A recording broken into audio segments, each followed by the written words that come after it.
तुम्ही स्कॉलरशिपला बसलोय तरी पण गेल्या शिक्षकाला पुस्तक सांगितल्याप्रमाणे क्रेडिट महत्त्वाचं असल्यामुळं निघत असायला आलं.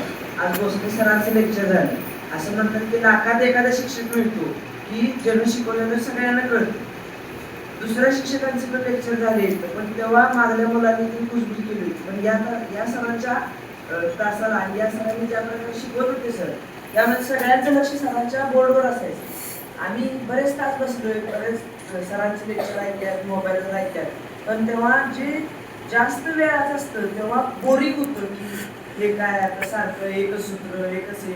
पण सरांची जी सांगण्याची पद्धत होती, 2-4 गणितं द्यायची, पुन्हा एक गोष्ट सांगायची, त्यामुळे मुलांचा मूड फ्रेश व्हायचा आणि मग पुन्हा मुलं लक्ष द्यायची आणि मग सर शिकवायचे. या प्रकारे काय व्हायचं तर मुलांचं लक्ष पण लागायचं आणि मुलांना गणितं पण समजायची. आणि सरांनी ज्या गोष्टी सांगितल्या त्या सुद्धा काय साध्या कुत्र्या मांजराची गोष्ट असली पण काय सांगितलं, तर सरांनी गोष्टी सांगताना सुद्धा महान शास्त्रज्ञांच्या गोष्टी सांगितल्या. त्यामुळं मुलांना त्या महान शास्त्रज्ञांबद्दल माहिती म्हणजे जनरल नॉलेज सुद्धा मिळालं.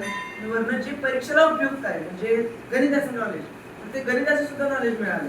आणि गणिताचा मी तर माझ्या आयुष्यात पहिलाच असा शिक्षक बघितलाय आणि दुसरे एक शिक्षक भेटलेले, पण त्यांच्यापेक्षा बेस्ट या शिक्षकांना बघितलं की ज्यांनी शिकवलेलं मला 100% कळलं. म्हणजे त्यांनी जी सूत्र सांगितली ती मला सगळी पाठ करावी लिहावी असं वाटतं.